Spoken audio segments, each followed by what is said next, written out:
Hello friends, welcome back to my channel Holmes cooking with Soma. আজ আমি আপনাদের সঙ্গে ফুলকপির একটি নতুন ধরনের রেসিপি শেয়ার করছি। বাড়িতে তো ফুলকপি দিয়ে ফুলকপি ভাজা, কষা, রসা অনেক ধরনের রেসিপি ট্রাই করেছেন। বাড়িতে একবার এই রেসিপিটা ট্রাই করে দেখুন, সবাই আঙুল চেটে খাবে। ফুলকপির এই রেসিপি তৈরি করার জন্য আমি এখানে একটা মিডিয়াম সাইজের ফুলকপি নিয়ে নিয়েছি, আর সেই ফুলকপিগুলোকে এরকম ছোট ছোট পিস করে কেটে নিয়েছি। এখন ফুলকপিগুলোকে প্রথমে ভালো করে ঠান্ডা জলে ধুয়ে নিয়ে তারপর একটা পাত্রের মধ্যে নিয়ে নিলাম, আর তার সাথে দিয়ে দিলাম সামান্য পরিমাণে হলুদ গুঁড়ো এবং নুন হলুদ দিয়ে দেওয়ার পর এর মধ্যে দিয়ে দিচ্ছি বেশ খানিকটা পরিমাণ গরম জল। এই গরম জলের মধ্যে ফুলকপিগুলোকে আমি 15 থেকে 20 মিনিট ডুবিয়ে রাখবো। তাতে ফুলকপিগুলো অনেকটা নরমও হয়ে যাবে, আর ফুলকপির মধ্যে যে বাজে গন্ধটা থাকে সেটা কেটে যাবে। ফুলকপিগুলো ভিজতে দিয়ে তৈরি করে নিচ্ছি একটা মশলা। এখানে আমি নিয়ে নিয়েছি 1 ইঞ্চি আদা, 10 থেকে 12 কোয়া রসুন আর একটা বড় সাইজের পেঁয়াজ। সমস্ত উপকরণগুলোকে আমি মিক্সিং জারের মধ্যে দিয়ে দিলাম, আর তার সাথে একটা কাঁচা লঙ্কা দিয়ে জল ব্যবহার না করে এরকম একটা দানাদার পেস্ট তৈরি করে নিতে হবে। খুব একটা মিহি না, ঠিক এইরকমভাবে পেস্টটা তৈরি করতে হবে। মশলাটা তৈরি করে রেখে এদিকে 20 মিনিট পর আমি জল থেকে ছেঁকে ফুলকপিগুলোকে তুলে নিয়েছি, আর জলটাকে বেশ ভালো করে ঝরিয়ে নিয়েছি। এই ফুলকপিগুলোকে একটা পাত্রের মধ্যে আমি নিয়ে নিলাম, আর এর সাথে দিয়ে দেবো কিছু মশলা। দিয়ে দিলাম 1/4 চামচ হলুদ গুঁড়ো, 1/2 চামচ লঙ্কার গুঁড়ো, স্বাদ অনুযায়ী নুন, আর 2 টেবিল চামচ মতো বেসন। আমি এখানে বেসনের ব্যবহার করেছি। বেসন না থাকলে আপনারা কর্নফ্লাওয়ার ব্যবহার করতে পারেন বা ময়দাও ব্যবহার করতে পারেন। কর্নফ্লাওয়ার, বেসন, ময়দা যে কোনো একটা কিছু 2 চামচ ব্যবহার করতে হবে। আর এখানে একটা বড় সাইজের আলুকে এরকম লম্বা লম্বা টুকরো করে কেটে নিয়েছিলাম, সেগুলো এর মধ্যে দিয়ে দিলাম। সমস্ত কিছু উপকরণগুলোকে পাত্রটিকে এইভাবে ঝাঁকিয়ে ঝাঁকিয়ে ভালো করে মিশিয়ে নিচ্ছি, যাতে আলু আর ফুলকপিটা একটা হালকা করে কোট হয়ে যায়। এইভাবে ঠিক কোট করে নিতে হবে।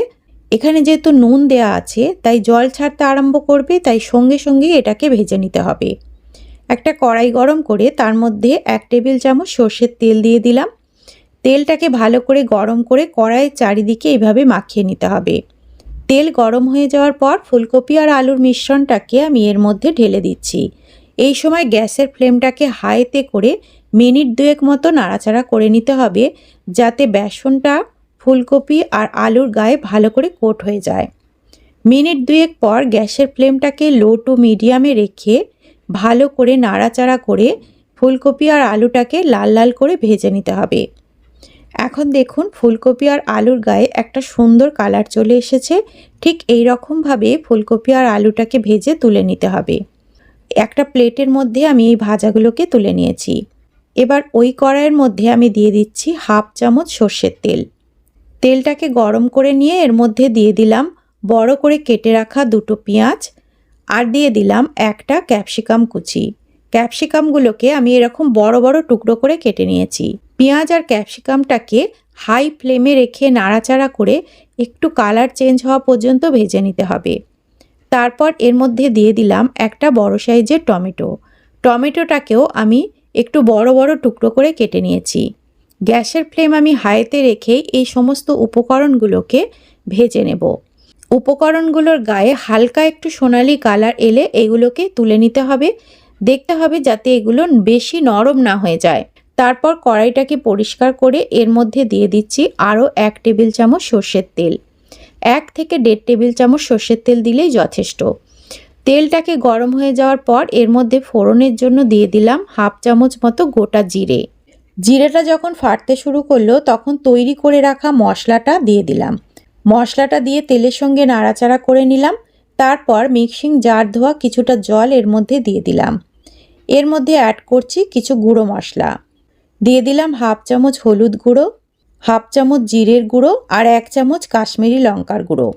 এই লঙ্কা গুঁড়োটা দেওয়ার জন্য কালার হবে কিন্তু ঝাল হবে না।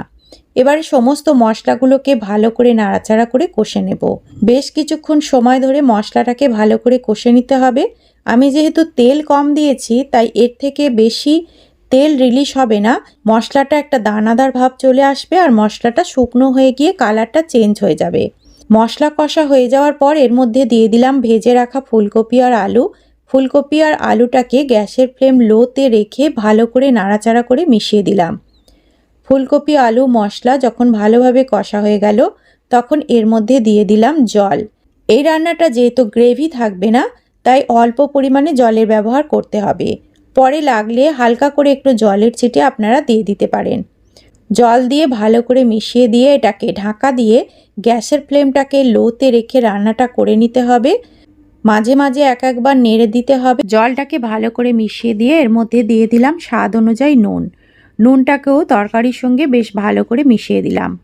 তারপর এটাকে ঢাকা দিয়ে একেবারে লো ফ্লেমে রেখে কুক করে নিতে হবে আর ঢাকা খুলে মাঝে মাঝে একবার নাড়াচাড়া করে দিতে হবে।